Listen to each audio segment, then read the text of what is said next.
that you are using the mic for those who have joined us online. We'll go through our emergency procedures. Well, I'll give you an opportunity to go through them. You know them pretty well. I suspect everyone who's in this room. And mobile phones, if we can just make sure they are switched to silent. And as I mentioned, use the microphone so those online can hear. Apologies. We have no apologies, just noting that Councillor Briggs has joined us online and he has limited internet, so his video may not be working, so he may just be audio only. So we'll just make a note of that as well, and we'll go through to our opening karakia. Please feel free to join me. Whakatakataho ki te uru, whakatakataho ki te tonga, kia mā kina kina ki uta, kia mā taratara ki tai, e hiaki ana te atakura, he tio, he huka, he hohu, ti hei mauri ora. Thank you. So moving through, public comment. So we have a number of speakers who wish to speak today. Before we do that, we want to give it's a little bit of advice, just this is a quasi-judicial process around missions and public comment that the Chief Executive would like to make. But of course, we welcome those members of the public who have chosen they want to speak today. Thank you, Mr. Mayor. As you have said, this is a quasi-judicial process where you are decision-making at the end of hearings, which means that, strictly speaking, you should really be hearing simply from people who have made submissions already. And however, standing orders allow you at your discretion to allow others to speak, but what is said will not be able to inform your decision making. You have to work on the basis of the submissions you've received and all of those submissions that you heard in the formal hearings process. So you do have at your discretion the ability to hear people, and I understand that's a discretion you wish to exercise in according with standing orders, but I just wanted to explain to our people gathered here what the legal situation is, and we have to do that because this is a legal and a quasi-judicial process. And obviously there can be appeals, and the ultimate decision maker can be the Local Government Commission. So, okay. So first up, we do have Pam Hinner. Welcome, Pam. You know how it works. Total of 3 minutes, including time for questions. Kia ora, Mayor and Councillors. Ko Pam Hinner aho. Just a few comments. Firstly, with the proposal of the wards as it stands, the largest wards in terms of population per councillor would end up being Wainuiamata and the Harbour Ward, and those councillors would have no community boards to assist them as they have had in the past. Secondly, for community boards, the panel seems to have got fixated on delegations or lack of them for boards, even when, as the report says, conceptually, the people the panel engaged with like the idea of community boards. It reads as if the panel then focused on the delegations and put people off the idea of community boards. In my experience on the Petone Community Board, any lack of formal delegations didn't stop us advocating on and for community matters. We got involved as need be with lots of things, such as the Wellington City Mission's use of Britannia House, regional and national plans, district plan reviews, gaming policy, getting Bell Park saved, raising awareness of water bottling issues, getting lighting and better lighting in key places, and of course anything to do with Petone Library, Wharf, Grandstand, the Petone Rec, plus a long list of other things. In the review report, the 3 current board areas are all written about as distinct communities of interest, which is what you need to be to have a community board. And there are more people in the online survey respondents, for example, in favour of community boards this time than there were in the 2019 representation review when the 3 boards were retained. So the argument for getting rid of existing community boards seems a bit thin to me. I suggest you keep the status quo at least. Nō reira, tēnā koutou, tēnā koutou, tēnā tātou katoa. Thank you, Pam. Any questions? Appreciate your time. Thanks. Cece Tuaraliafa. Welcome, Cece. No? Oh, not here. No, okay. Diana Liafa. Okay. Whanua Dimoni? No? Okay. Craig Sharp. Welcome, Craig. And before you speak, can I just let you know that some of the names I just mentioned spoke incredibly well on your behalf as former students of Wainuiomata Intermediate on last week. So. Yeah, thank you for the opportunity to let them do that. It was, humbling. Mihi nui kia koutou, ko Craig Sharp taku ingoa, ko Kai Hutu o Te Kura Takawanga Wainuiomata Ahu. Thank you for the opportunity to address this council, and thank you also for the brave but correct decision you made last Friday to retain our Māori ward. You are good ancestors.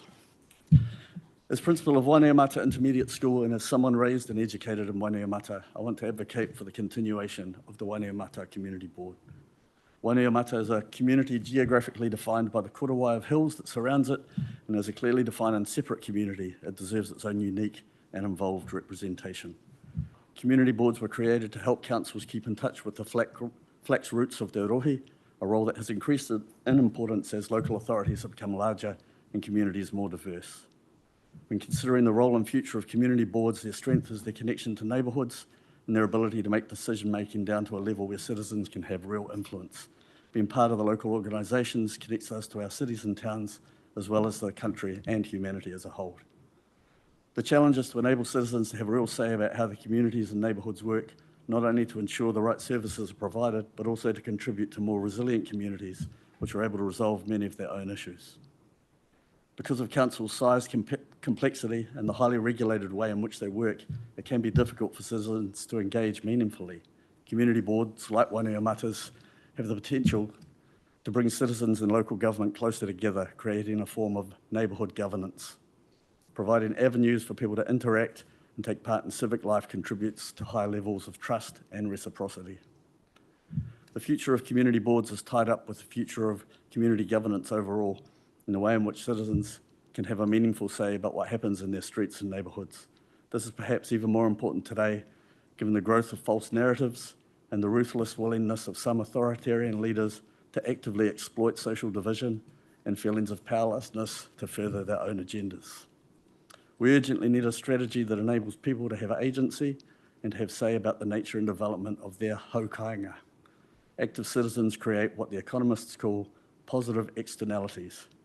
The more that citizens network and interact with each other and take part in civic affairs, the better the quality of community life.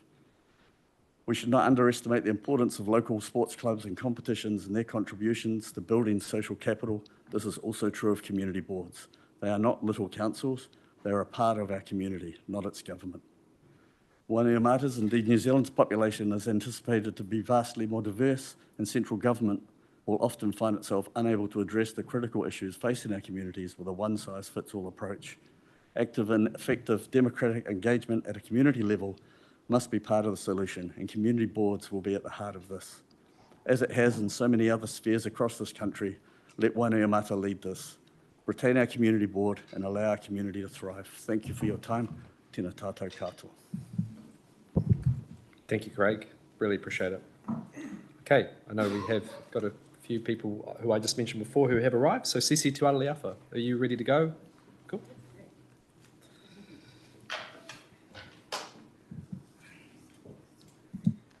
Good morning. Sorry we were late. Talafalava, my name is Sisi Tualaliafa. I'm here to speak and show my support for the community board, to keep our community boards. I'm a proud resident of Wainuiomata, proud mum of 3 rapidly growing children. I was also the first Samoan woman to be elected to the Wainuiomata Community Board, where I served 2 terms. In Samoa, the most valued part of any journey is the tapuaʻinga, or our home support. The deep belief that any journey without tapuaʻinga never fares well. And I mention this because both local and central government need our tapuaʻinga of our communities to succeed. Taking away community boards diminishes the value of our tapuaʻinga. People are always front and centre. When we have people in the front of all of our decisions, we show that we value and we care for them. Working with our rangatahi and Talavol are huge drivers for me, and my role with the hashtags is as a mentor, mostly with processes and things like that. As Keelan Winata so articulately said last week in his speech, today's rangatahi are 100% our leaders of tomorrow. We always say to our rangatahi that our hardest audience is our own, and this has helped them to face and speak to dignitaries and many people in decision-making positions. Last year, the hashtags were awarded with the Wainuiomata Community Board's Spirit Award of Mātauranga for their commitment and advocacy efforts that impact Wainuiomata. This recognition was huge for the hashtags as it meant that their efforts were being seen and recognised locally. This is huge in terms of letting our babies fly out into the world knowing that their tapua inga keep them in prayer, critique and support them and refill their cups of love and strength. Now, when we consider the process of getting our voices heard, you have our whānau and community, your community leaders, club captains, governance groups, pastors, principals, etc. Then you have our community boards and our community ward councillors, your mayor, your local government, and then your central government. So we must keep the community boards to bridge and advocate the communities that they represent. You take the boards away and you further distance your reach into the community. In an area where we are already low in voting turnout, this will not help. I urge you to strengthen the support around community boards, empower them to help you to authentically represent the community voice. Look at the delegations for community boards and enhance them. Review the delegations so that elected members have less restrictions and more flexibility to move on behalf of their communities. Our community essentially rolls differently, and we cannot assume that just because people are not present at these meetings that they don't care. People only come to community board meetings when there's significant issues that affect them. Examples, street namings, SNAs, Indigenous biodiversity. That's because they know they can. They're easy to access and the faces are familiar. It also helps that the meetings are in the evenings. I just want to close with the fact that we need as many platforms as we can to keep our community voices heard. And so keeping our community boards is a must. Thank you for your time. Thank you, Cece. We are out of time. Councillor Brown, sorry. Now we'll move through to Rihanna. Happy to... Oh, Whanua, want to go first? Yep. Hoki atu mai ko te Wainuiomata ngā awa, ko aroha nei tatami o ngā amara, ko te ati awa tiwi, ko Hanoi Moniaha. I'm here today to show my support for keeping the community boards. I first learnt about the community boards when Pukeatua Bridge was having its naming process, where I saw my whānau come together to talk about it in our home and about going to the meeting to speak about this history of the maunga. I didn't know what the community board was then, but I knew that it was somewhere important to go and talk. My second interaction to community boards was again through my whānau, where my great-grandmother's name, Jean Puketapu, was put forward for a street naming option. Our whānau were privileged to have her considered, but we declined, and this was respected by the board. My other great-grandmother, Henrietta Maxwell, did get her name on a street, and our whānau were honoured. My third experience of hearing about community boards was during the street naming process of Te Araraukura. Watching this process play out, I observed the importance of having a place for community to voice their thoughts and to have local people with local knowledge involved in these decisions. I knew about these activities because they were important to our community and to our family. I also knew about the significant role that the Wainuiomata Community Board played in bridging these conversations and providing a place for everyone where they could go locally to voice their views. My fourth observation was the issue of SNAs. As our whānau land was involved, and I heard all the frustrations in our whānau, as our whenua would have been massively affected by SNAs. Although at that stage I was way too young to vote or really understand what was going on properly, I knew early in life the importance of the community board, being a place for us to raise our concerns and to be involved. I've seen our board, both past and present members, at the local events talking to people. I've seen them at Anzac Day parades and at sporting events supporting our rangatahi. My point is, don't get rid of our avenue to voice our views, opinions and concerns, but show support. When big things impact our community, we know to go to the next board meeting to talk. I imagine sometimes things don't always go smooth, but it's always an option and an opportunity to have a safe, trusted place to have a say, where people can agree with each other, but also agree to disagree. and where we can voice our support or concerns regarding council decisions within our own local hub. It's a good way for the board to be a bridge to council on council plans, but especially for the board to bridge community to council. Don't take away a potential pathway for a young person who's much to on the community board. Ngā mihi. Thank you. Rihanna, welcome. Ko whakataha te maunga, ko waitangi te awa, ko mā tātua te waka, ko ngā pui te iwi, ko Rihanna Aho. You might remember me from last week when I spoke on Māori wards and the Wānui Community Board. Thank you for listening last week and for making the right decision. I thought it was important to come today to reiterate our message regarding the Wānui Community Board. Again, I am speaking on behalf of Ngāwe Whā Kōtiro through Wānui Marae and as a hashtagger. I want to address the opportunity of having a community board and why this is deeply important to us. As I said last week, the potential loss of the community board is deeply troubling. Community boards play a crucial part as advocacy platforms where we can voice our concerns and work towards change. Knowing the board is there for when things come up at a council level that impact us, and knowing we can go to our community board to share concerns, for extra support gives us a peace of mind and supports our pathways as rangatahi to aspire to participate in these types of opportunities.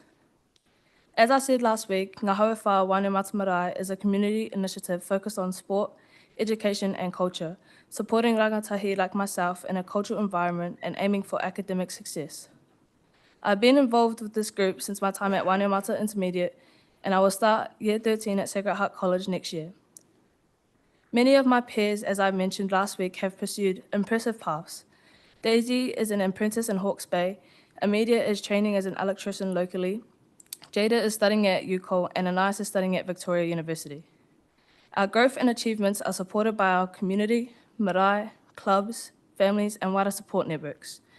I am also part of the hashtags, which have been active, advocating on issues like smoke-free car laws, banning vape stores, limiting liquor stores, and contributing to street naming discussions.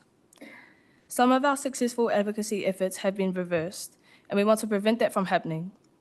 The community board gives us a space to talk to any issues we might see concerning our community, but also to support the council with its own plans within our community. As I advocated on last week, if the community boards are removed, all the support we receive to be confident, effective advocates, and rangatahi involved in democracy would have limited avenues for us to speak into at a grassroots level. The Wānui Community Board offers valuable opportunities for meaningful advocacy, helping us to strive for our goals and contribute to our community. With these boards, the impact of our efforts and the pathways for our local advocacy would be significantly diminished. Please consider maintaining our community board and ensure that rangatahi like us have platforms we need to make our difference and achieve our aspirations. Thank you. Excellent. Yes, Cece, did you want to? Yep, yeah, sure. Sorry, I just want to express that there's a big tangi on in Wainuiomata, so there's a lot of our community that are tied up at the tangi and can't make it here this morning. Thank you. Really appreciate you taking the time to be here. Lessa Bingley. Welcome, Lessa. We've got Leah Clark as well. Yep.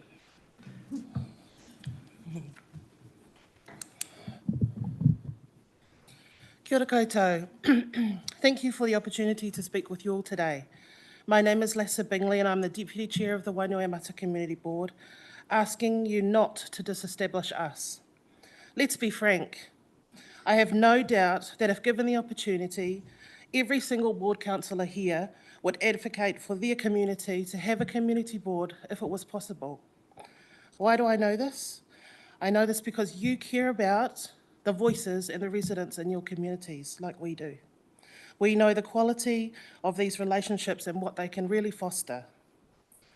As this report highlights, Wainuiomata is a distinct community, not only due to our significant population and rapid growth in relation to the rest of Te Awa Kairangi, not just because we are our own slice of paradise on the other side of Pukeatua Maunga, Not just because we have 8 preschools, Kohangareo's play centres, 6 primary schools, an amazing intermediate, and not just a high school that others from outside of Wainoemata travel to attend with a booming role.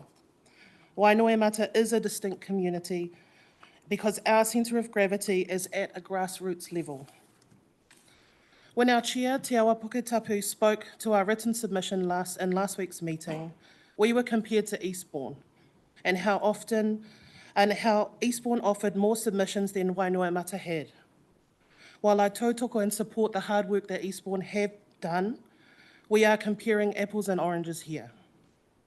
Wainoemata did exactly what we were elected to do, and we did the best that we did what we know how to do best. We centred ourselves amongst our people because in Wainoemata, again, our centre of gravity is on the rugby field, it's on the soccer field, it's at the marae, with our schools, with our kaumātua and our rangatahi. While I acknowledge that yes, we did have fewer individual submissions, I urge you to see the bigger picture, that one size does not fit all. Our residents often tell us that they feel intimidated by the formal processes and interactions with council, and they prefer speaking with us, their elected members, to bridge those gaps. They trust us with their concerns, their wants, and their needs. The way the Wainoemata Community Board engages with our community, both presently and in the past, is fluid and flexible. We go to them. We do not expect them to come to us. These conversations are not just happening when council asks for them either. And we have delivered the sentiment and messages of our community in our written and oral submissions. I urge you, please do not disestablish our community boards. Please advocate and support the residents that so value this. Kia ora. Thank you, Lisa. Leah, did you want to say anything? No, I just tautoko what Lisa said. No problem. We do have time for questions if there is any. No? Okay, thank you very much. Derek Wilshire. Welcome, Derek.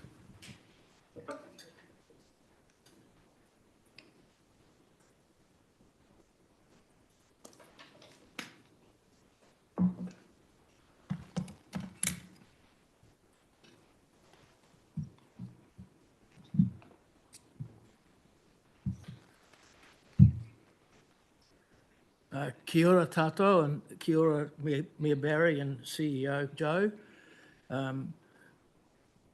My name is Derek Wilshire. It's Takawinga, that's my name. I've lived in Lower Hutt mostly on, but occasionally off since 1949, and that doesn't even represent my true age. Today, to me, is sort of probably the most important democratic day in my experience in the Hutt, which has been as a person and as an elected representative and as a representative, both in sport and in politically. We have had a representation review and investigation by an independent panel, and that's been fully considered, and we now have before us the recommendations put to you as councillors, mayor, CEO and councillors. From a personal point of view, I totally support and the reasons for and the recommendations regarding the boundary between Wainoemata and Eastbourne. I fully support that. I also fully support the recommendation that there be a Maori ward, which I know the board has passed. I don't know whether it was unanimous or not, but were passed with acclamation to the community, and a great deal of pride has been felt in the community that I've been in contact with since last Friday. A big day for Lower Hutt, and let's just hope that the future allows it to carry on. Regarding community boards, I'm totally opposed to the recommendation that's here as for the council to consider. I think that the independent review was negligent. I said that previously. It failed to recognise the real opportunities that were being offered to the Hutt as a community and as a city on this matter. And so all I can say is all these views have been put previously, and I think the sense and the strength of the submission that went on earlier must compel the councillors to give very serious consideration to rejecting this recommendation. There are a lot of ramifications, a lot of possibilities. Few of them have been really traversed. All I know is it doesn't fill me with any pride or feeling happy with what is proposed today. So it's such an important day. All I can say is I beg the councillors to sit carefully, consider not just what's said today, but what has been said publicly and what was said in the submissions. There was a wealth of strong information that came from people who spoke, not referred to in this council report today, but it was very strong and I would hope compelling. So simply, I just beg you to think very seriously about this decision. I'm not saying you might not have, but today's the day. Think very seriously about it, think seriously of the consequences, and think seriously about the burden which you will all leave this room with if you do not make a decision to support the ongoing value of community boards to the city in some way or another. Kia ora. Thanks, Derek. Emily Kittle. Point of order. Yeah, point of order. Request extension of the time to answer questions from the previous speaker. No. We're sticking to our 3 minutes. And Derek did also speak in the submissions, and I think that things have been pretty well traversed. What happened? Yeah. Okay. Is that a question? I couldn't hear. No, that's a question for me. You're okay, Derek. One thing I would say, would councillors and people please use the microphone so that we can, us elderly people at the back can hear. Good advice. Thank you very much. Good advice for everyone. Thank you. Emily, welcome.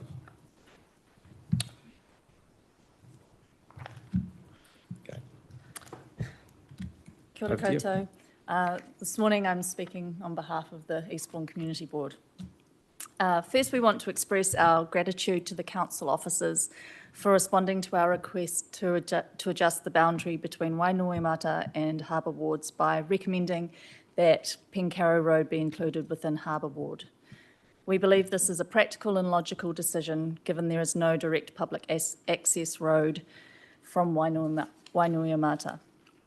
The coastline is a significant part of Eastbourne, not just for our residents, but for the wider region and iwi, all of whom access this road from Eastbourne. We note that this is a change, it only affects 2 households, both of whom support it. We urge councillors to vote in favour of this adjustment. Moving on to the proposal to disestablish community boards, we acknowledge the discussions and feedback you've heard, particularly from Eastbourne. Today you face 2 clear options: to retain the status quo or to disestablish community boards.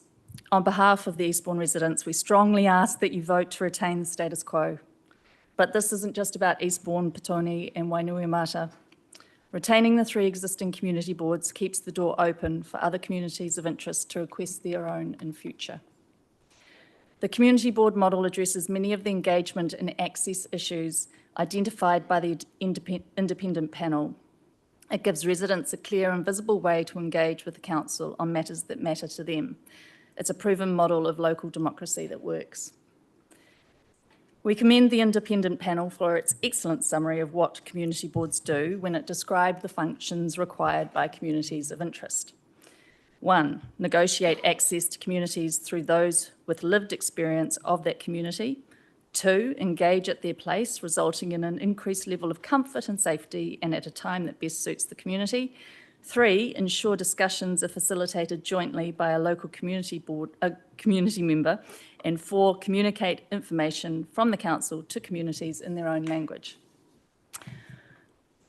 While there may be other models, we ask that you don't take away this community board model as an option for future communities that could benefit from it. Finally, we note that council must provide a clear and defensible rationale for either accepting or rejecting the submission feedback. If you vote to disestablish the community boards today, you'll be rejecting the feedback of 268 submitters, that's 72%, of the 347 submissions on this matter. We believe that defending such a decision will be challenging, particularly if it faces an appeal. The 3 community boards, along with their residents, have presented clear and defendable reasons for retaining the status quo. We urge you to reject the recommendation to disestablish community boards. Thank you. Thank you. We do have time. Councillor Brown. Kia ora, Emily. Thank you for coming to speak again. I've got a question around the boundaries. Yes. You talked about it, it's affecting 2 houses, and you've mentioned significance to iwi. Did you, on this process, has iwi been spoken to and the community boards, because that area is significant to iwi? Yes, absolutely. I am not sure what process the council officers have gone through with consulting those affected. We have contacted the Wainuiomata Community Board a couple of times.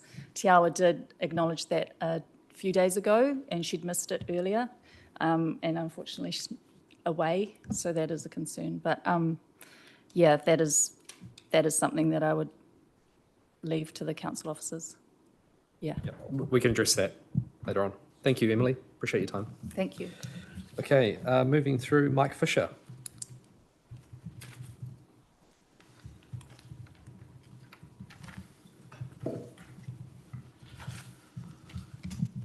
Kia ora, good morning, everybody. I wrote some of this at 4:30 this morning, so hopefully it makes sense. I like history. I'm a bit concerned, I'm not sure if this is Custer's last stand or whether something Churchillian is called for along the lines of fighting them on Petone Beach, fighting on Petone Wreck and never surrendering. There's a lot of history in community boards, but there's a lot of the present and there's a lot for the future. I'm not going to reiterate all the points we've raised previously on the leading role the Petone Community Board has played and the impact we've made on issues, the many issues, which I've reiterated many times, our community has faced. Hopefully you will now also have a think and dwell on our views and those of our friends from Eastbourne and Wainui, in particular some of the things you've heard today, and the specific points raised about the inconsistencies and assumptions in the review report. Hopefully you will think of the advocacy and first-hand knowledge of our communities we have previously brought before you. Hopefully you value the thoughts and feedback that we continue to provide for your deliberations. We especially hope that those of you who have arrived and are sitting at this table that have a community board background dwell on that experience and appreciate and value, or appreciate the value it added to your knowledge that you work with on a daily basis. Hopefully you take heed of the quote from former political scientist Jean Drage in the Hutt News, who said she'd followed politics in the Hutt for many years and getting rid of community boards would be a mistake. Across the country, there is a move away from boards. She said that is a mistake as it leads to a loss of local knowledge. Remember, these people are not boards of directors. They are there because they have been voted in by their community. Hopefully, you will see that local democracy will not be enhanced or improved by our demise. It will be diminished. Remember the focus on localism from Local Government New Zealand. We have saved Petone Wreck. We have saved Mackenzie Bars. We are saving our heritage in Petone and hopefully the wharf. Please, let's save our community boards. Thank you. Any questions? Thank you, Mike. Thank you. Pretty good for 4:30 a.m. as well. Credit to you. A bit of revision. Mike Collett.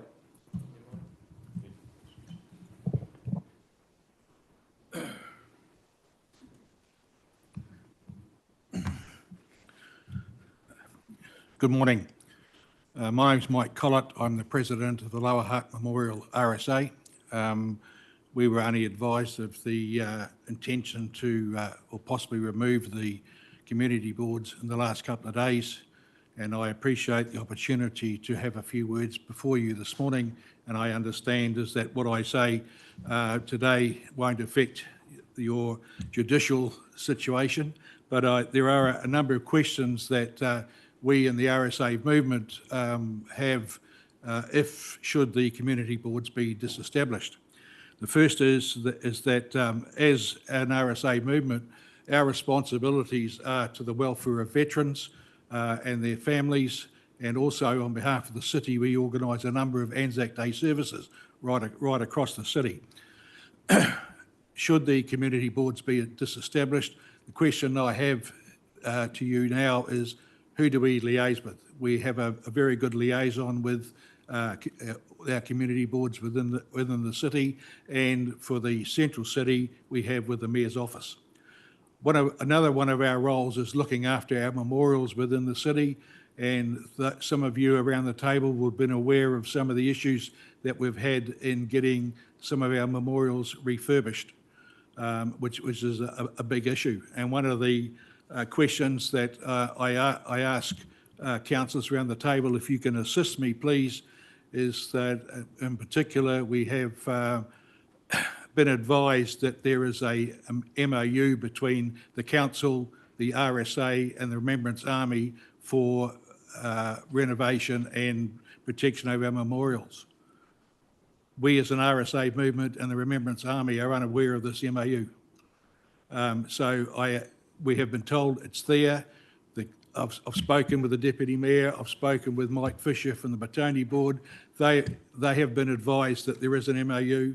So please, can you use your influence, go back to your staff and say, where is this MOU? Because it is important for us. We had a number of issues getting the Batoni Memorial in Bracken Street renovated this year, and it took a lot of effort to finally get the funding to get this done. So effectively, they're the two questions I have, is that if you disestablish your community boards, who do we deal with? And secondly, can we please use your influence around your staff to find out where that MOU is, because it's most important. Thank you. Thanks, Mike. And we can certainly have a response depending on the decision of today. For your first question, your second question, we'll pick up offline and do that directly as well. Thank you, Your Worship. No. Okay, no questions? No. Thank you. Thank you, Mike. Okay, that is everyone in public comment. Thank you.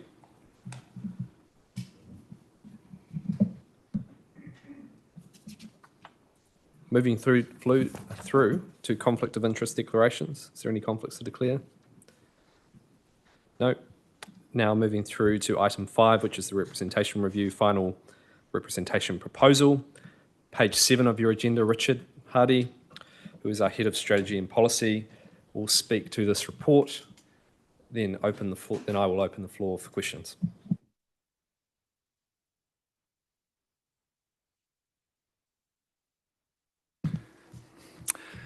Thank you, Mr. Mayor. Kia ora koutou, Mr. Mayor and councillors. It's my pleasure to be here today to present the report, and that is going to allow you to consider submissions on the feedback on your initial representation proposal and adopt your final representation proposal for public notification.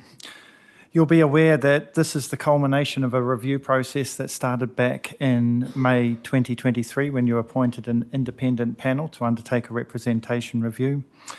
Last month, following consultation on the initial representation proposal, you heard public submissions and you've heard further submissions today. Last Friday, you voted to include a Māori ward in your final representation proposal, and that has been included in the recommendations for today. So now you have a couple of options available to you. You can either adopt the initial proposal as it went out for public consultation, or you can consider amendments. You'll appreciate that the process for considering amendments is highly prescribed in the legislation, and we have done our best to walk you through that in the paper in terms of the various parts of the Local Electoral Act that require your consideration and to be followed. In particular, Section 19N of the Local Electoral Act requires that any changes to the initial proposal that you want to consider as an amendment can only be in response to submissions and if there was a clear rationale for that change. You cannot include factors in the final representation proposal that sit outside representation arrangements. For example, funding arrangements or alternative engagement options cannot be included in the final proposal today. Finally, once you've considered the representation arrangements, the legislation requires you to state the reasons for accepting and rejecting submission feedback in the final proposal. And I'll just point out this is a really interesting aspect of the legislation that isn't required in other formal consultation processes. So we've provided you the information you need to help work you through that. In terms of next steps, if agreed, the final representation proposal will be publicly notified tomorrow on the 11th of September, and then there will be an appeals and objections period that will run through to the 12th of October. If any appeals or objections are received, then the Local Government Commission has scheduled a hearings date on the 26th of November, at which point Council will have to respond to the rationale for change and for the proposal that you agree today. If no appeals are received, final proposal will become the representation arrangements for the next elections in October 2025. Kia ora ngā mihi. I'll take any questions. Richard, question from myself. Can anyone put in an appeal, or is it only those who submitted formally through the process? Thank you, Mr. Mayor. Anyone can put in an appeal. Councillor Brown? Richard, I just want to ask you the question that I posed before to Emily regarding the boundary change and who was consulted in that, because there's a big area of Bearing Head. Through you, Mr. Mayor, thank you, Councillor Brown. Ward boundaries are for electoral purposes, and ownership of land and interest in land are not included. In terms of the change request, this came through the submission process and Council's not required to do any further consultation on it. However, we did contact the two owners of the property to make them aware of the proposed change, as it will affect their electoral arrangements. Because it's quite a significant area, wouldn't it have been right, though, to talk to mana whenua in iwi? Through you, Mr. Chair. The area is, although it looks large, it's 2 mesh blocks, and that's the smallest unit that we could extend the area by. Again, because only two households are affected by that, it was felt that it wouldn't be appropriate to open up consultation again. So we've consulted with the people affected.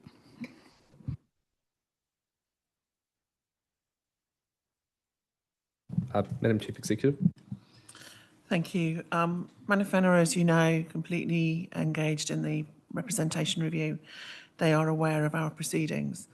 They know that the suggestion around Pencarrow is about a very small number of households, and they know that this is about electors rather than transfer of land, so that all of our responsibilities around engaging with iwi now and in the future in relation to whenua do not change as a result of this proposal. So they do not expect to be formally consulted on this. They are aware of it.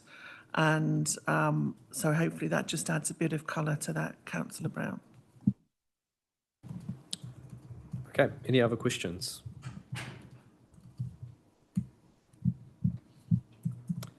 No other questions?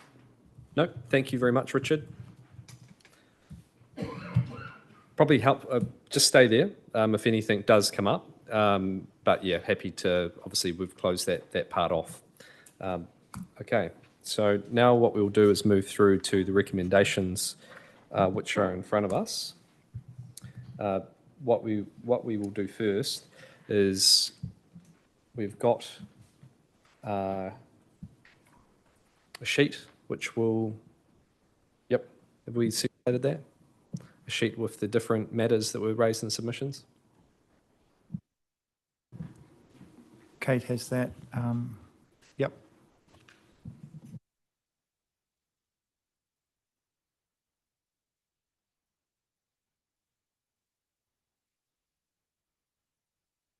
What we'll do, so just so everyone knows, for the process, we need to go through each issue which was raised through submissions and make a decision and give a reason. Some of them are very straightforward. For example, we had a number of submissions asked that we don't do a Māori ward. That's actually not relevant to this particular process. So that's very simple. So what we'll do is just get that sheet ready. So what we'll do is we'll just take a 5-minute recess. Once we've done that, then we will go into the substantive items around, obviously, community boards in particular, but those other matters as well. Okay, so we'll just take a 5-minute recess to get that ready.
Thanks, everyone. We'll get rolling. Sorry about that delay.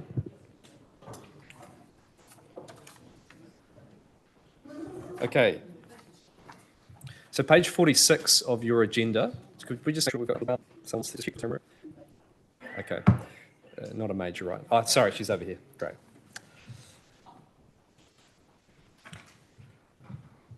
Okay, so what we're going to do is go through all of the items that were raised throughout the submission. So this captures everything, but what we are not addressing in this list is the question of community boards. Okay, but what we are addressing is the proposal of, in some cases, to say there should only be one community board, for example, like in Eastbourne. So we'll work through that list, but just so everyone's clear, we're not making the decision yet on community boards. Okay, so if you go to page 46. Sorry, is it 45? Thank you. Okay, so we're just going to leave council should retain community boards at this stage. So leave that one separate. So the next one is council should not add a Māori ward. And this decision sits outside the scope of the representation review. So we're happy with that. Council should extend community boards to all wards. And the reasoning to decline that is council concluded that there was not enough evidence in the submissions to support establishing community boards across the city.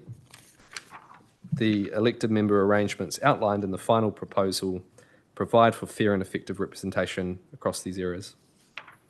So that's the position on that submission. Yep. Okay. Council should have fewer councillors. Council agreed with the panel's conclusion in section 8A of its report that having 13 councillors strikes the right balance for fair and effective representation. Yep. Council paid the community board. Now this is a proposal saying only the Wainui Community Board, and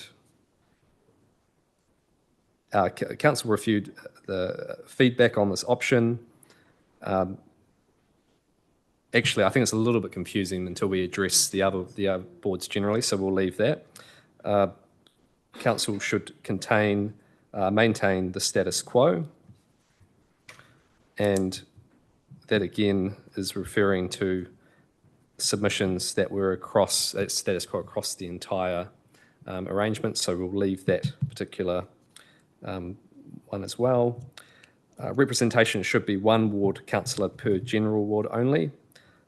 And basically the reason would be under section 19V of the Local Government Act, councillors must each represent approximately the same number of people within a 10% margin.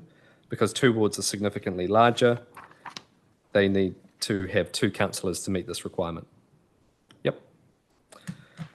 Council should add another councillor to the Wainuiomata General Ward. Same reasoning for why there is only one councillor in meeting those requirements under the Act. Council should retain the Petone Community Board. We'll again leave that. Council should be made up of ward councillors only. A mixed system of representation, ward and at-large councillors, provides for more fair and effective representation of the communities of interest in the city. Okay. Council should be made up of at-large councillors only. A mixed system of representation, ward and at-large councillors, provides for more fair and effective representation of communities of interest in the city. Council should add another councillor to the Harbour General Ward. Would give the same reason for not having one in the Wainuiomata Ward around requirements of the Act. So it'd basically be a copy and paste. Council should retain the Eastern Ward. The final proposal for an expanded Northern Ward better reflects the interconnection of communities of interest across a wider northern area of the city than is evident in the current Eastern Ward. So that's what we would put there. Yep. Okay. Council should have a greater number of councillors. Council agreed with the panel's conclusion in section 8A of its report that having 13 councillors, 5 elected at large, 7 elected to general wards and 1 Māori ward strikes the right balance for fair and effective representation. Council should create a combined Harbour Ward Community Board. Council considers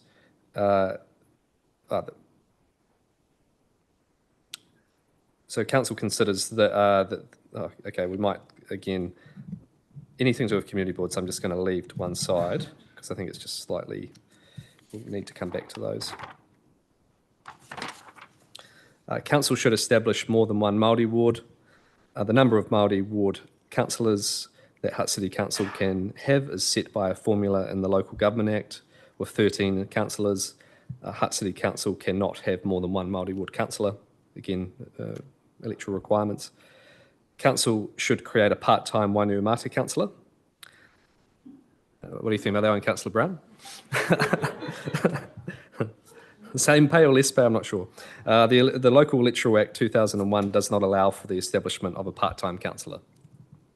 Council should give community boards more powers. Decision-making powers for community boards are out of the final scope of this, proposal. Council should reduce the number of wards. The final proposal provides for more fair and effective representation of our geographical communities of interest than reducing the number of wards. Council should be considering amalgamation. Amalgamation is out of scope. And that's, yep, those are all of those submissions. So is there any questions on that?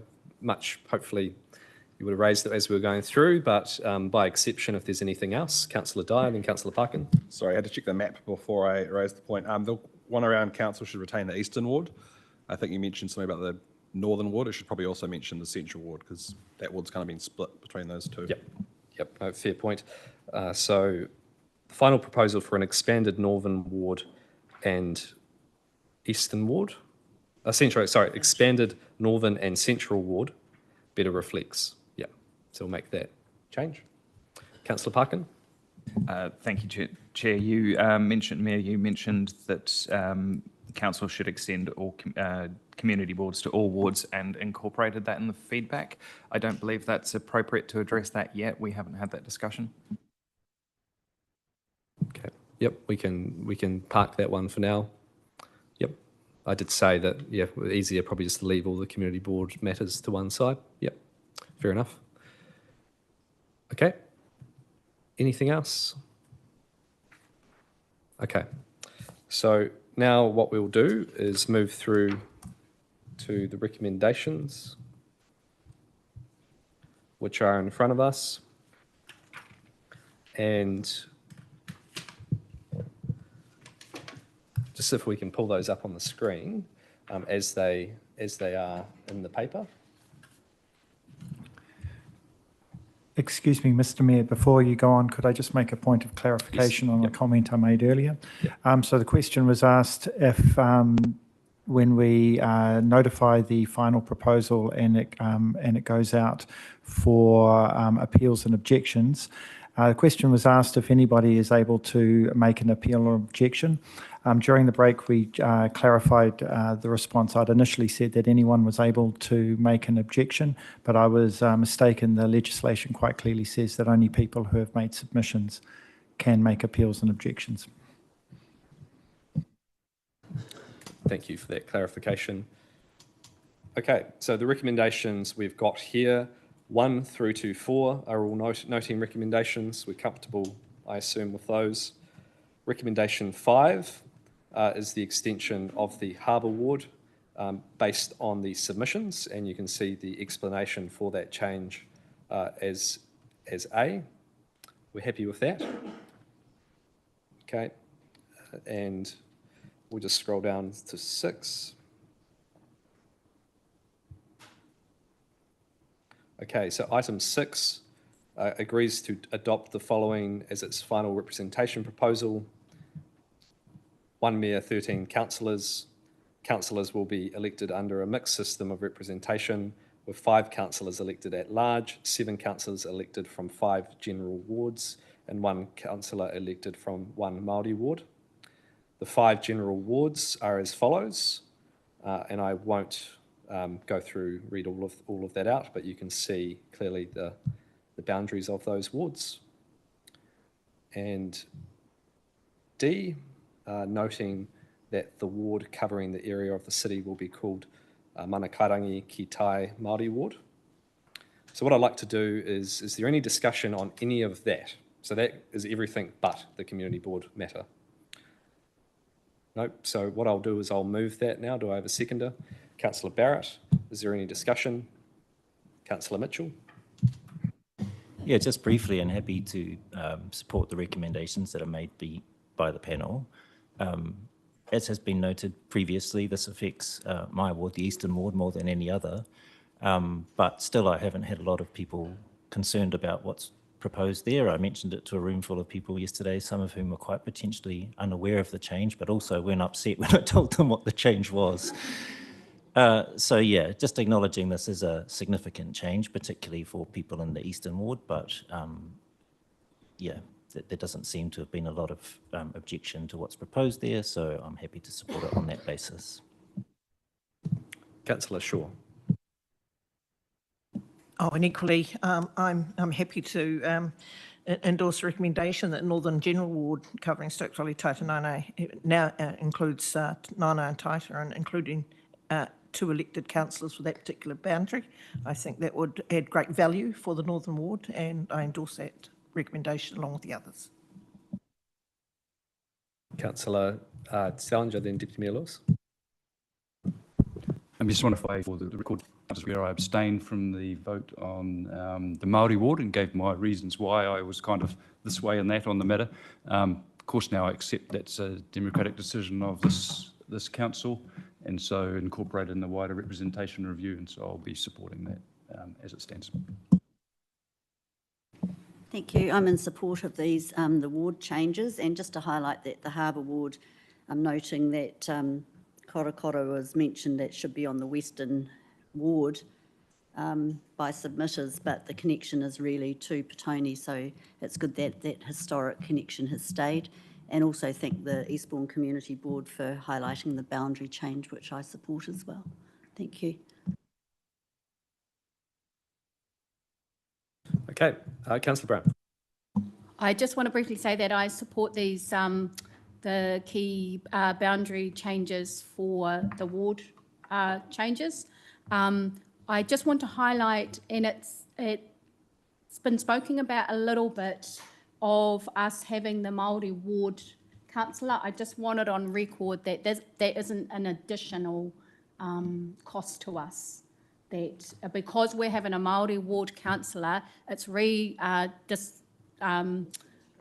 redistributed. I just want that on record because there's a little bit of a conversation in the community that this is an extra cost, and it's not.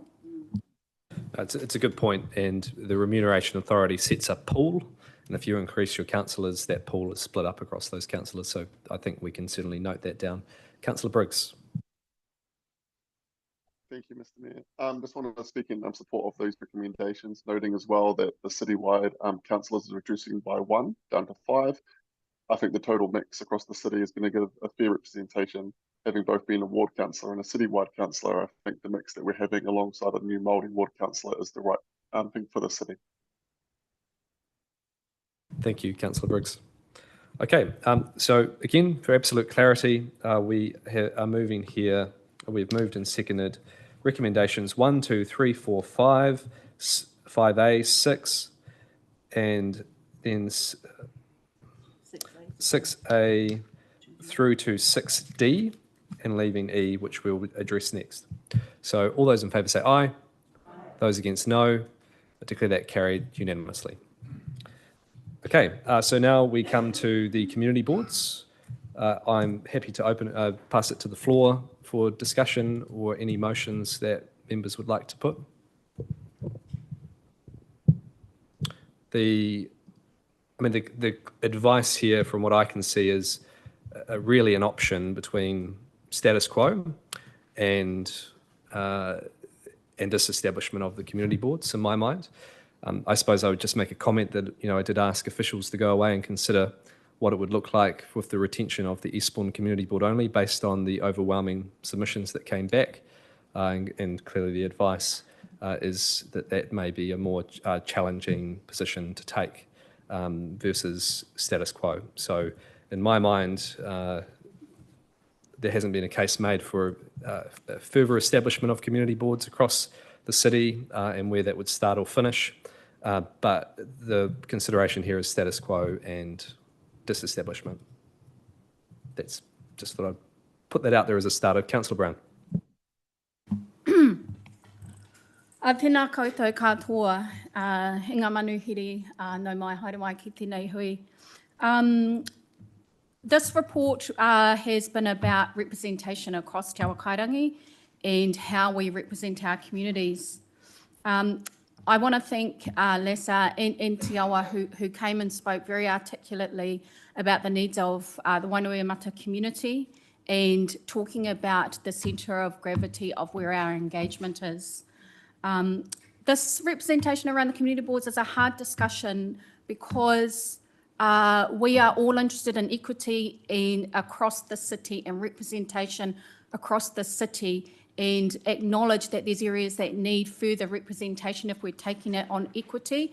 But I want to note that Wainui covers all of those points. It covers that it needs representation for equity. It is a large and growing suburb. It's the fastest growing suburb that we've got, and we are taking a lot of different elements into the community of a huge amount of new residents who also need that representation. And if we don't have the community board, it's only one ward councillor. But in spite of that, as has mentioned, we do have, and we've got schools that are absolutely full and need more support. But in spite of that, we've had young leaders come to the table, young rangatahi who mentioned that they're a small amount of the vote now, but they're the 100% of our future.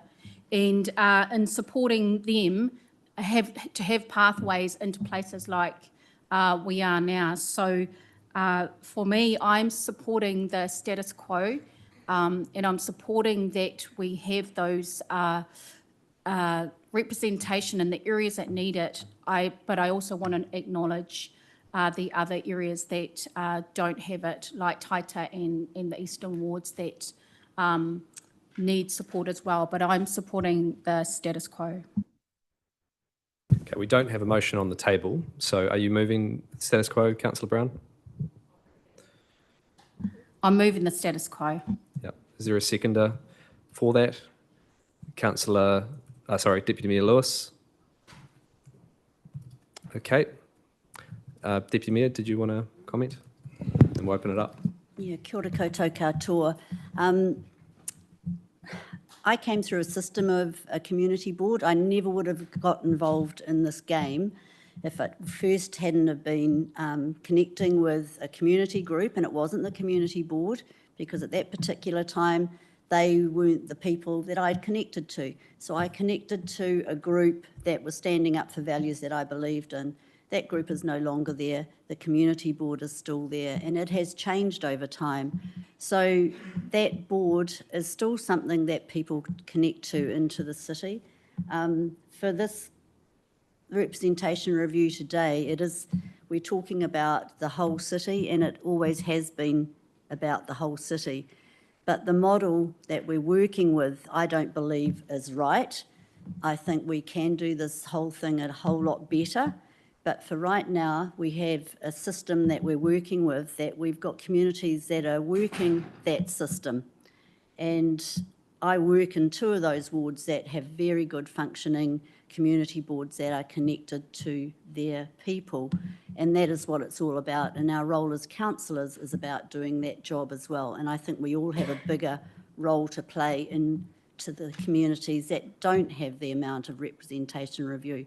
But that's not on the table right now. What is on the table right now is status quo, which I support thoroughly, totally, or disestablish. I don't want to throw the baby out with the bathwater. As I said, I came through the system. 8 of us came through the system to this council table. It was like an apprenticeship to me.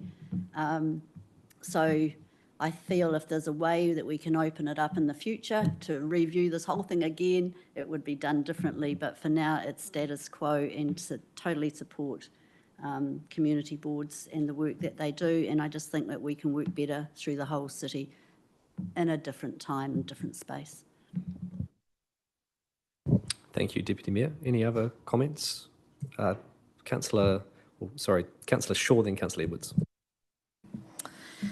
Thank you. This is a really difficult decision, and I think somebody said it's quite a burden, and it is. It would be true that I've lost a bit of sleep over this one, because I'm hugely conflicted about the decision that we have to make today. I want to acknowledge the true effectiveness of the existing community boards in Eastbourne, Wainuiomata and Petone. We've heard passionate speakers with really compelling arguments. Also, in review, much was made about the low engagement from the residents of the Northern Ward. And this is a very good reason for me that we must explore other opportunities and options to truly engage with all residents. So for me, it's about being mindful of my Northern Ward constituents. For me, it's about equity. I implore the officers, council, to explore how we can get effective consultation and feedback from all corners of Te Awa Kairangi ki tai. I fear that if we don't make a change now to look at a better way forward for all communities, then we'll be having the same conversation in 6 years' time. So for me, it's about the council upping its game to bring localism to all residents in a fair and equitable way. And for that reason, I'll be supporting disestablishment of the community boards. Councillor Edwards. Yeah, I'm on an absolute razor's edge with this one, as I suspect some other councillors are. And like Mr. Fisher, I was up at 5 a.m. sort of working through the pros and cons of it. I wouldn't support community boards across the entire city. I think it would be an unnecessary layer of governance. 13 governors for a city of our size is sufficient. And for those reasons, I wouldn't support devolving delegations to community boards, whatever number of them we had. 13 councillors are enough. And so then I think it's a great unfairness that we have community boards in 3 parts of the city, but not in other parts of the city. And it's even harder to swallow when those other parts of the city have to help pay for the community boards to the south of the city. So I am going to vote in favour of the status quo almost reluctantly, as I say, and very finely balanced. And I do think we need to revisit the question of targeted rates for those parts of the city that do have community boards. A discussion for another time.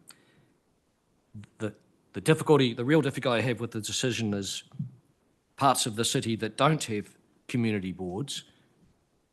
You could strongly argue the likes of Taita and north of the city are the very parts of the city that deserve some extra representation because they feel disengaged, whereas Eastbourne has always been well able to look after its own interests and perhaps could survive under another model.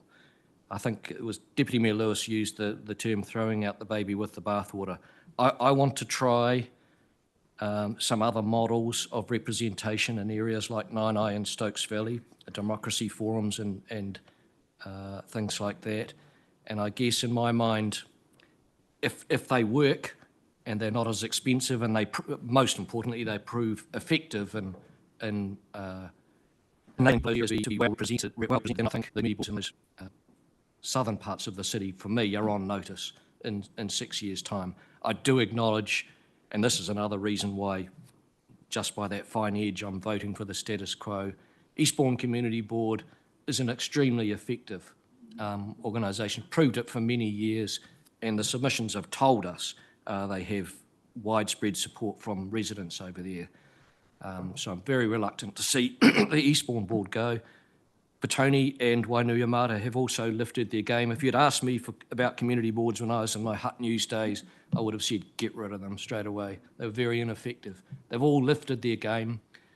We didn't see it reflected so much in submissions in favour of, the people didn't come out overwhelmingly in support of retaining the Petone and the Wainuiomata community boards, but there has been some very effective things said to us during submissions and even this morning. So on a razor's edge, I vote for the status quo, but change is needed going forward.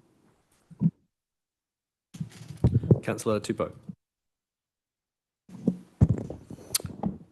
Kia ora i te koromatua. I think as some may know, I've sort of been sitting on the fence, and like many of my colleagues, approached this rep review with an open mind. And I will say from the onset that I would support a real look at the community boards, perhaps slimlining them, perhaps making them more efficient, perhaps cutting some of the formality around it. But from the submissions that I've heard, the feedback in the community, from our kaumātua, I've decided, Sue, to support the status quo. A little bit reluctantly, like Councillor, our former Speaker. And so it is a difficult decision, but I see the real value of localism at play. And a little while ago, as you can recall, we voted to disestablish the community funding panels. And so we said we would have a look at, how we could have that sort of localism, a sort of a democratic body in place of those. So for that reason, Sir, I support the status quo, and then also looking into the future, which is not the purpose of this hui. Kia ora. The Speaker, Councillor Morgan. Kia ora koutou, everyone. Thank you so much for being with us today. I too have absolutely lost sleep over this. This is without a doubt the hardest decision I've ever had to contemplate, being a governor of the city. So I've just been oscillating this whole time, actually, and I'm still not 100% where I want to be, because we only have status quo or disestablish, and it kind of kills me, because I would love to see more options. And some of the things that have been talked about today about how do we look at other models or slimlining or doing different things, because some things work for communities and other things work better in other communities. I know too right now that everyone in this room and everyone who is currently on a community board works super hard. They are so invested, they are so committed, they do so many incredible things for their community and more for our city. You are all to be applauded. But I think today where I'm coming from right now, because it gets me to this point, is that as a leader, as a governor, I have to look at the whole city, and equity to me has always been my moral compass and a driver for me in doing what is equitable for our space. And so when I have voices in our space that aren't being represented so well, that aren't being heard so well, it pains me. Actually, it really upsets me. And I think, how do we do this? How do we get to this point? How can we do it better? How can we do it differently? So I've got lots of things I want to look at, and I know part of our journey is actually getting out there into those different areas and talking to the people and listening and being there to advocate and hear and pass on what's on top for them and do that component of our job. So today I will be voting to disestablish, but I cannot tell you how upset that makes me feel that's it. But I really do value community boards and localism so much, so I just need to put that on the table. So ngā mihi kia koutou to all of you. Thank you, Councillor. Councillor Parkin. Kia ora. Like my fellow councillors, this is not an easy decision. When I first came across this issue, it very much spoke to me as an equity issue. Like Councillor Morgan says, we have areas of the city that are underrepresented. We have areas of the city that are quite capable of representing themselves and do a very good job of showing the potential for community boards and what community boards could be across the city. That said, like Councillor Edwards mentioned, we are in a situation where we need to be careful of our budget. However, my argument would be that actually community boards do a really good job with a very small amount of money of engaging with the community and being a conduit to council. Whether or not we choose as council to give them more delegated responsibility or not, they form a very strong, clear purpose. I will not be voting to, the motion on the table is to keep the status quo. I cannot, from an equity lens, vote for that. But by the same token, I will not be voting if the motion goes on the table for disestablishment.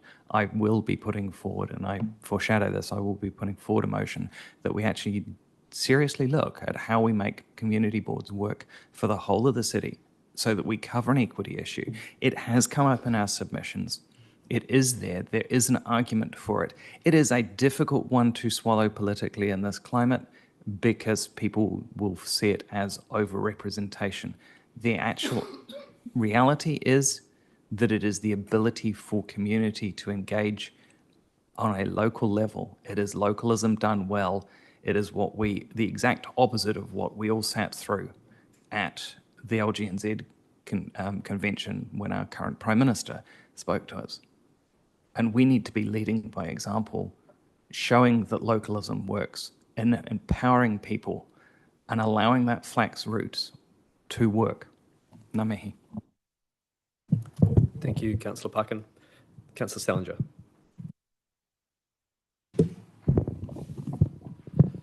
Yeah, another tough decision.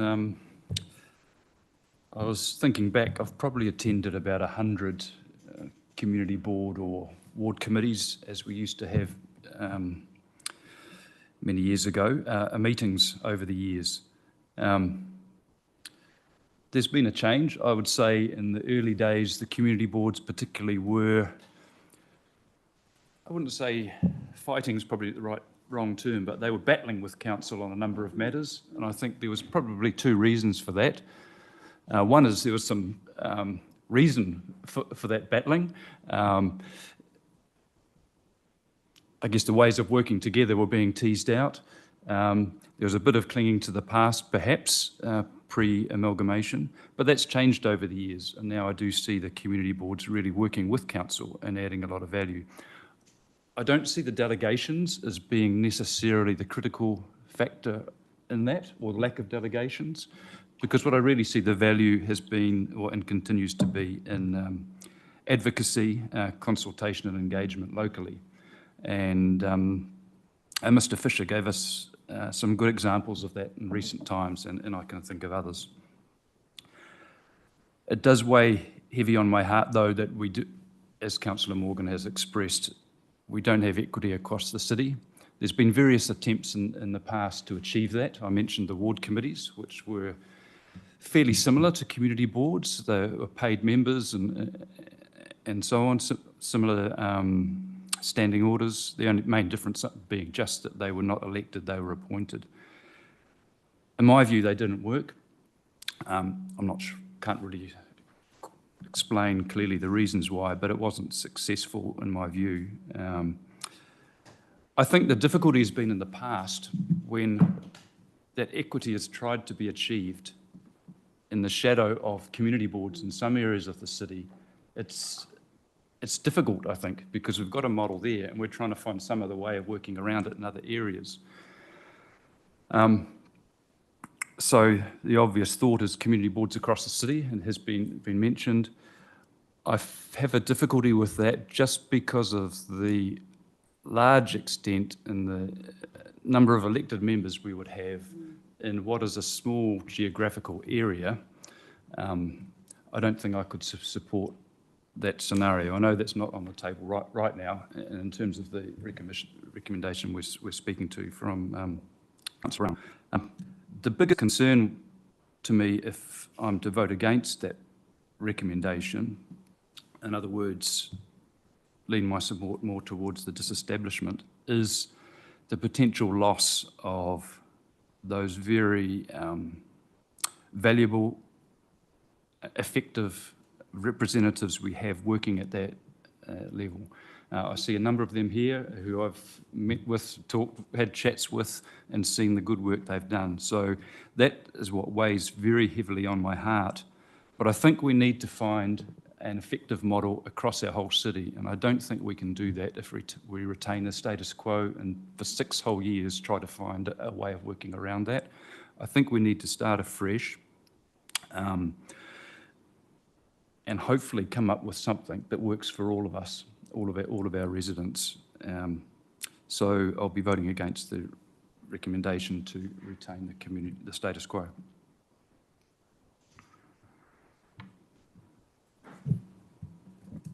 Any other Councillor Barrett?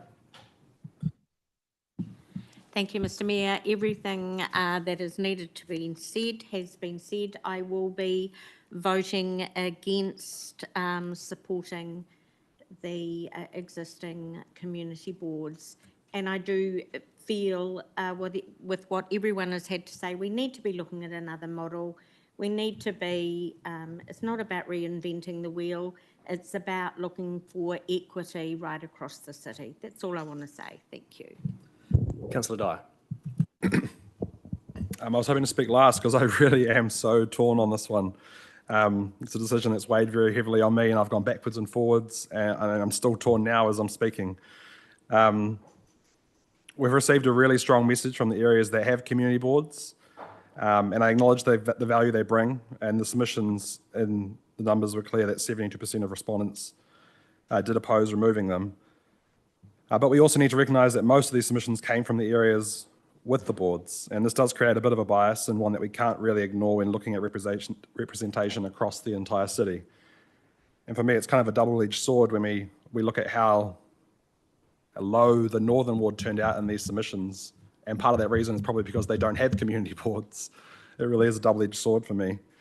I've served on the Petone Community Board while I lived in Petone and Waifatu, and now living in Taita in an area without community boards. And the reality is that some parts of Lower Hutt have boards that advocate for them very well, and other parts do not, and that's fundamentally unfair. And to double down on this unfairness, those without the community boards are actually paying the majority of the funding to fund the community boards. And while there's been a bit of a call about more delegations to the boards, and it does sound a bit appealing, it risks widening the gap between those that have community boards and don't. And if we're serious about making our city's governance fair and equitable, I can't see a way where we can continue down the path where some areas have an extra layer of advocacy and others are left with less. I've thought long and hard about whether we can keep the boards and trial new forms of engagement alongside them, but the truth is we've tried this. And the non-community board, community boards have always felt like a second-class citizen. We've tried it more recently with funding panels, and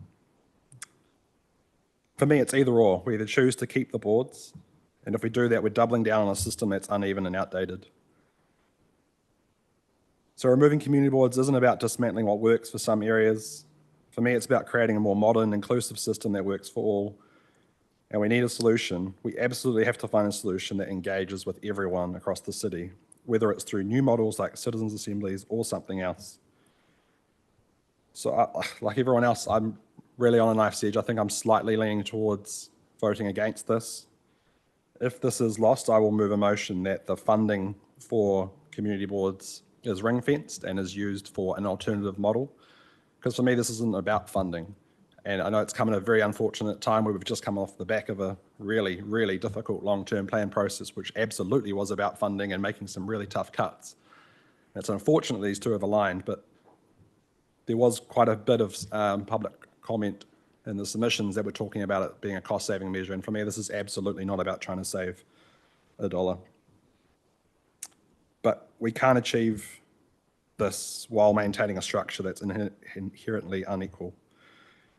And I know this decision isn't easy and it's not one I take lightly, but if we want to build a fairer, more balanced future, then we do need to embrace change and commit to a system that provides equal representation for our entire city. Councillor Briggs, then Councillor Mitchell.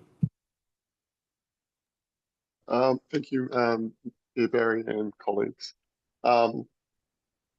It's been a challenging deliberations, and I can understand why the independent panel took their time and found their recommendations really hard in the report as well around Tier 2 representation and community boards. Like those that have spoken before, I have spent 2 terms on the community board, one as elected member of the Wainemata Community Board, and one as an appointed councillor to the Wainemata Community Board as the ward councillor. I see the model as having a lot of merit that's currently in place, but also I see a lot of disadvantages. And at the beginning of this process around representation review, I made it clear that equity and equality are two different things, and neither of them are currently achieved under the existing model. And that to me doesn't sit quite right. When it comes to care to representation and the pathway of advocacy that it provides to the communities that currently have them, it is appreciated by many within those three communities. However, there are many other communities across our city that don't have that opportunity. When it comes to delegations have been spoken about not just for the last 3 years, the last 6 years, but actually decades. And what didn't come through to me in the submissions was a clear request for delegations that would actually enhance the status quo to enable the existing community boards to be able to have more of a participatory role in representing the communities. I see there being a change as well since having citywide councillors in a mixed model alongside ward councillors. And I think this actually gives greater representation to all residents across the city, whether that be from a geographical area or from an area of an interest or hobby. I'm very reluctant around my vote, but I think at this point in time, I agree with the comments from my colleagues around needing a reset and needing an opportunity for growth. I think if we do retain the status quo, what we don't enable ourselves to do is look at the whole picture, and what we'll try and do is work around the edges while maintaining the 3 existing community boards. So for working through to a better model that's going to suit all residents across our city, both from an equity perspective and an equality perspective, I'll be voting to disestablish today. Thank you, Councillor Briggs. Councillor Mitchell. Thank you, Mayor Barry. I've been sitting around this council table for coming up to 5 years now, and I've avoided this one phrase that I've heard from quite a few other councillors, which is this is the hardest decision I've had to make as a Hutt City councillor, and now I'm playing that card today. Councillor Dyer stole the word I was going to use, that I'm really torn on this one, not because I'm indecisive, although once I was told that as a Libran, the trouble I have with making difficult decisions is because I can see the good in both sides of the scale. So I've been working really hard to try and find the right answer in all this, and I kind of feel like we're in a bit of a lose-lose situation today, to be honest. I've read a lot of things. I read the independent report, of course. I've been reading LGNZ materials, and I'll just refer to a couple. LGNZ have a good governance guide, which says that community boards are the heart of local communities. As local government bodies become larger, new avenues are needed for people to engage in their decisions that shape their future, and I agree with all that, actually. Also interesting to note in their guide to community boards that on establishing community boards in 1989, the Local Government Commission explained its reasons as being that some councils were likely to be so large that some communities of interest might lose representation. And I really don't think that's an argument that can be made today for our city and our communities in our city, that we are well connected. I've been reading through Local Government Commission determinations of the past and see that this issue has been coming up since 1989, and what's constantly acknowledged in those determinations that it hasn't been resolved. And the city's tried different models, but it hasn't been resolved. The last determination in 2019 said, we see our determinations providing the council the opportunity to carry out further work on the more local communities of interest across the city, perhaps in time for a further representation review in 3 years' time.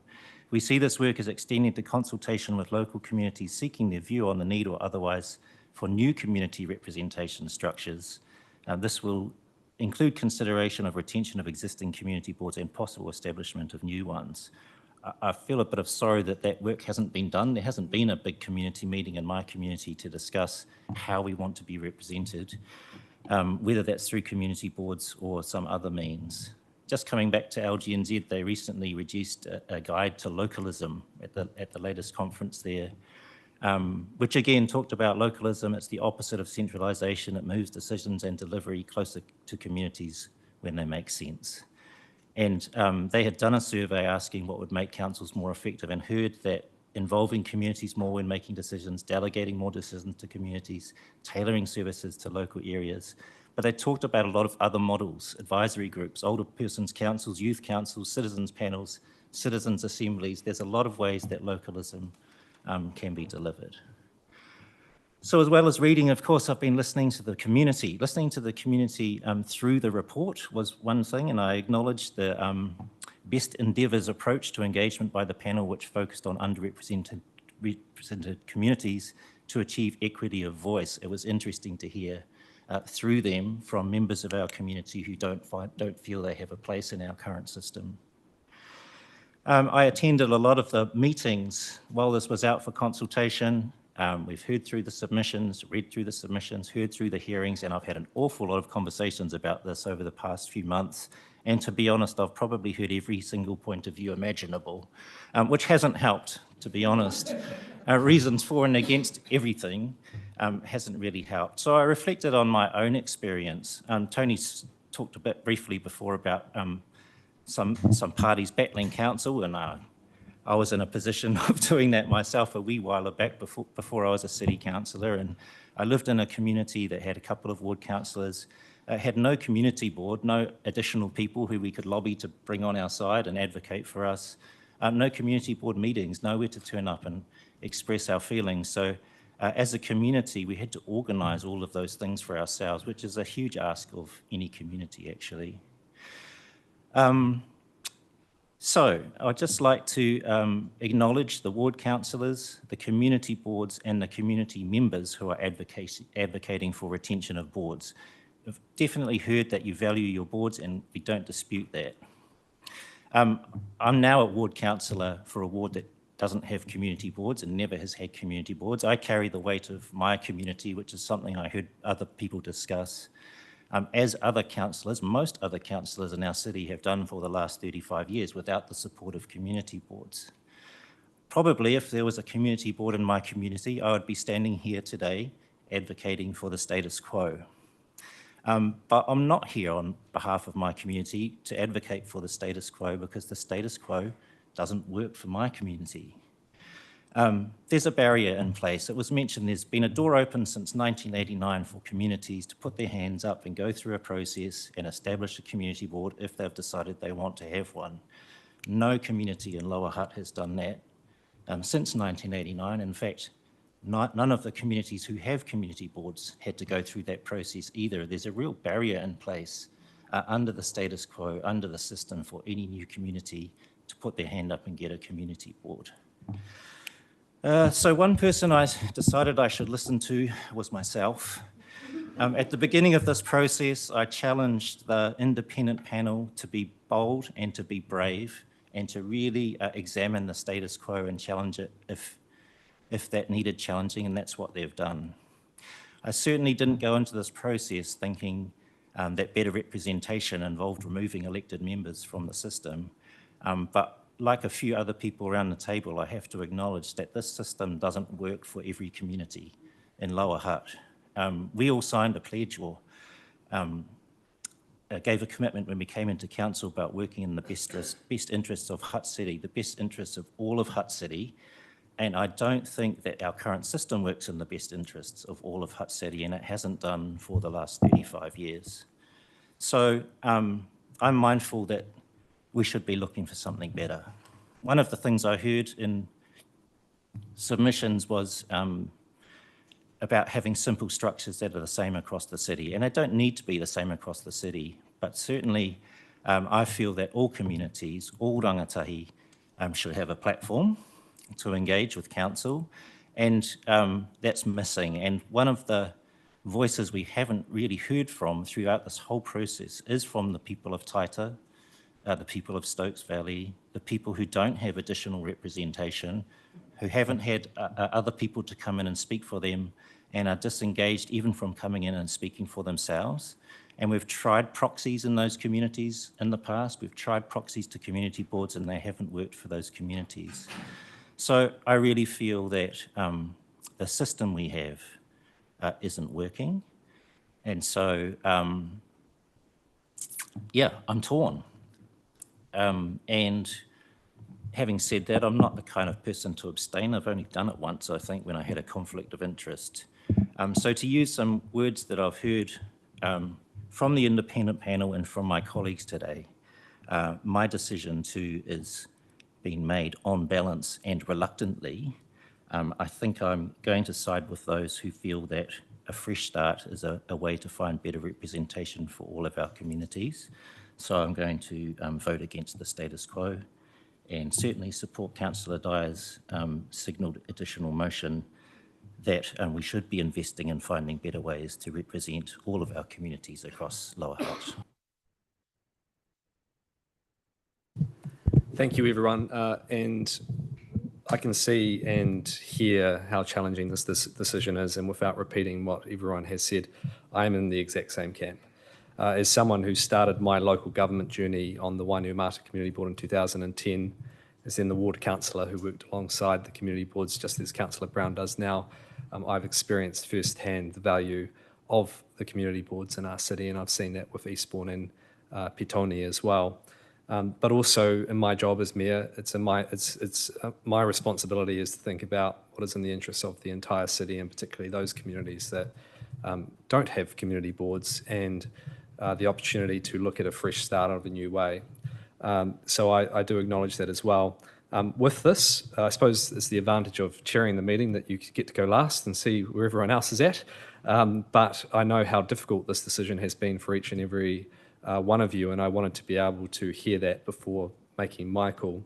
And what I decided to do was to support on the basis of the majority, which is a clear majority for voting against this motion. So that's how I will be voting, incredibly reluctantly, but also noting Councillor Mitchell and others' submissions on this, with an absolute respect for the work that the current community boards do and will continue to do for the rest of this triennium if a disestablishment motion was to pass. And there is an absolute responsibility on us, and I think we will all be looking heavily and working heavily with our officials around what a new model looks like if that motion does pass after this as well. So I will put it to the vote. All those in favour of the status quo, please say aye. All those against, say no. No. That motion is not carried. Okay. So now we have the option of disestablishment. So who would like to move that motion? Probably no one, I suspect, but given the feeling, I will move it because it does need to be put to a vote ultimately. Seconded, Councillor Morgan. Okay, is there... I'm conscious of the debate we've just had. So on this particular item, I'm going to limit it to standing orders. Okay, so Councillor Tupou. Thank you, Mr. Mayor. As difficult as the previous lost motion was to process, for the sake of unity, I will support this motion, but also voice my personal disappointment in the prior motion being lost. But I think it's important that we move forward united as a council. Kia ora. Thank you. Councillor Dyer and Councillor Brown. Thanks. I'd like to move an additional amendment that we ring fence the entirety of the budget we currently have for community boards. That's both in their salaries, but also the support costs we have to go towards an alternative method. And obviously that can come back to the committee at a later date as to what that looks like. But I want to make it really clear that this isn't about the money. This money will be used for better representation. Do we have any advice on the best way? Maybe it's a noting recommendation or the form, just to avoid, because it's not a part of this process, but is there a way, team, we could have a think about that and maybe come back to us? So I'll let you have a chat amongst yourself. And well, I think we can just move that at the end of this process as a subsequent recommendation. Any other comment? Councillor Brown and Councillor Parkin. I just want to acknowledge how difficult this vote has been for everyone around the table. And I just want to note my disappointment that it's not going forward for the status quo, and that we've talked about representation, and I do believe we continue to need that in Wainui-a-Mata. It's been a long haul for community boards, so I just want to tautoko the community boards, and I will be voting against the motion. Councillor Parkin. Likewise, as I've already indicated, I will be voting against this motion as well. I do see the discrepancy there, but I have already foreshadowed that I will be putting forward a solution. Yeah, thanks, Councillor Parkin. Any other comment? Councillor Stallinger. Yeah, I just got one other thought I'd like to share, because I do feel a great sense of loss seems in the winds when we're thinking about our very hard-working current members of the community boards. And I just wanted to express that my hope is that we do have a way of engaging, assuming this proceeds, but a way of engaging them as well as we can in what the future may bring for representation in the city, if it's not going to be community boards, and that even ideally that they continue to be a part of that representation in the years to come in whatever form it takes. So, just wanted to express that view. Any other comment? Councillor Dyer. I know you're wanting to rehash it all, but I just want to make the point that we really are discussing today the system of community boards, and it's not at all representative of the people that serve in those roles. They do an amazing job, but for me, it really is about the system of community boards that we are voting on today. Yeah, I think absolutely. We would all agree with that 100%. My final comment would be with this, which appears likely to pass. I do think that there is a real challenge with the structure, and I think even our own community board members have acknowledged this at times, of how they are structured and how they can best serve and engage our communities. But they are the only structure that we're allowed to have within our electoral options. However, it is very clear, and we will take this at our next meeting and look to have a workshop on, there needs to be a way that we better engage our communities as well. And that's not suggesting that the current community boards haven't done a good job. That's saying that we need to make sure we address that all of the voices across our city are heard in a way which makes them part of that. And I say this because it is so important at a time when there is such a distrust for government entities across the world. There is polarisation, there is social media flaming a lot of division, that there does need to be a different way of doing things to engage our communities. And clearly the answer wasn't necessarily in the status quo for very much a majority of our community, and that will be a top priority, I know, for all of us around this table and how we do that. So I will put it to the vote. All those in favour say aye. By division. Division? Yeah. Aye. Division called. Yeah, division called. Chief Executive, if you want to read the names I'll out. read out the names, Mr. Mayor. So this is voting to remove community boards, and you're for or against. Mayor Barry? For. Deputy Mayor Tui Lewis? Councillor Barrett? Councillor Kerry Brown? Councillor Brady Dyer? For. Councillor Edwards? Councillor Mitchell? Councillor Karen Morgan? Councillor Chris Parkin? Against. Councillor Shaw? Councillor Stallinger? For. Councillor Tupou? Reluctantly for. So, Mr. Mayor, with 4 against and the Councillor Briggs. For. Sorry, Councillor Briggs. With 4 against and the remainder 4, that motion is carried. Thank you. Okay, what we will do now is have a small recess for 5 minutes. We'll just have time for a bathroom break, and then we will come back with the final noting recommendations. Actually, looking at it, we do need to go through the reasons, so we'll also take that time just to prepare that as well.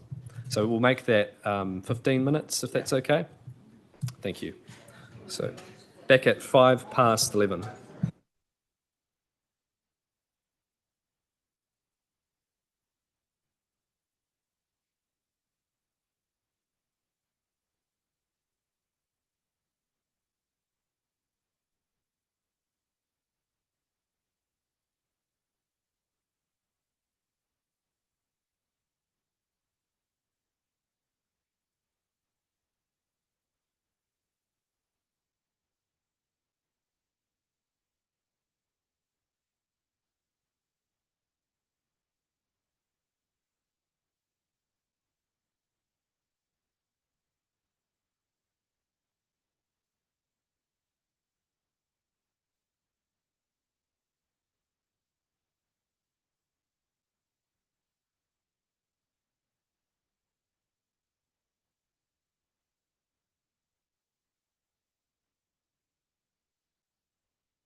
disagree because I think most of them were references from those who wish to keep their community boards that they should be extended across the city. If we had had 61 submissions in great detail, I think it would have been a different case. So I don't think you can just purely look at the number in that case. But Councillor Mitchell, do you? Oh, I was just going to say that I think the explanation there sums it up. There was not enough evidence and submissions to support establishing community boards across the city. It's not about whether or not we looked at it, it's about whether we decided to do it. And that's what the decision says. Yep. Okay. Combined harbour ward. And council considers the final proposal provides for more fair and effective representation than having a large community board in the harbour ward. In addition, the +5-10% rule would add a significant number of representatives in the Petone subdivision of the community board over Eastbourne representatives. And that is it. And we've covered that one. Community boards, more power. Okay, is everyone happy with that list and what's there? Councillor Mitchell. Yeah, this written one that we've been handed out doesn't incorporate the earlier discussion on council should retain the Eastern Ward, which is top of page 6, it's numbered. Mitchell, sorry, Richard's going to cover that. Yeah, through you, Mr. Chair. Yeah, no, sorry, I acknowledge that has been updated in the master version. So the reason given, which I gave, will be in the final version. Happy with that? Great. Anything else? No. Okay, so do we need to move a recommendation on this table for all of that, Richard, or is it noting those decisions? Okay. Recommendation 8. Kate has steered me in the right direction. So recommendation 8, and we'll just pull this up on the screen. Yep. And we've included a new recommendation 9, which is to incorporate Councillor Dyer's comment around moving forward and the resources that obviously would exist for community boards and how that can be utilised around engagement. I don't think we need to be any more specific at this point in time, but officers have certainly noted the comments around ring fencing and the likes, but that's important that we take that to a different forum to give direction on. And then the balance of those recommendations. Yeah. So recommendation 8. So agrees to the proposed reasons for any rejection of submissions tabled at the meeting and attached to the minutes. 9, as I just mentioned, and then 10 and 11, which are noting recommendations. I'll move those. Do I have a seconder? Councillor Barrett. Any discussion? All those in favour say aye. Those against, no. Aye. Yep. Okay. Councillor Parkin against. Councillor Briggs, that was an aye. That was aye from me. Okay. Okay, Councillor Parkin noting his objection, vote against, sorry. I declare that carried.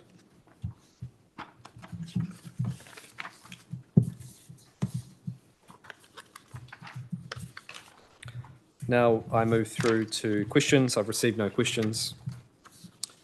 On to our closing karakia.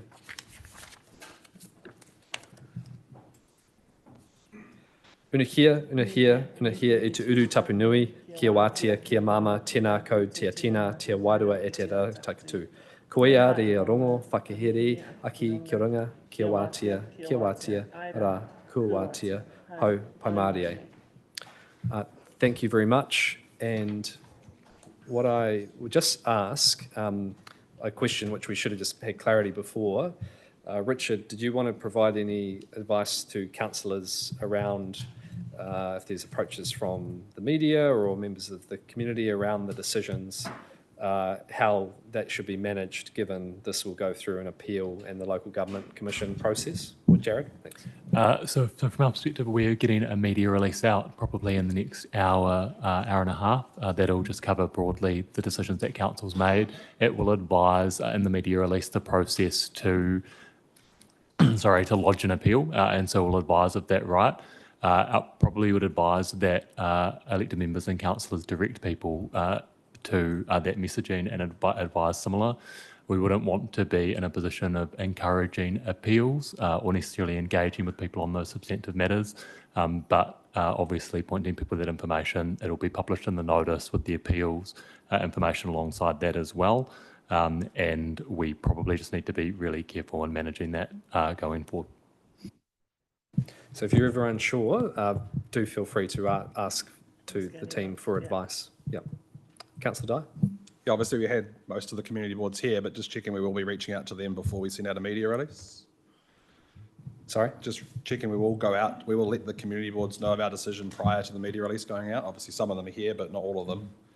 Good point. I think that's a good idea. So I will make sure an email is written and we'll do that. Yep, thank you. Okay, I declare the meeting closed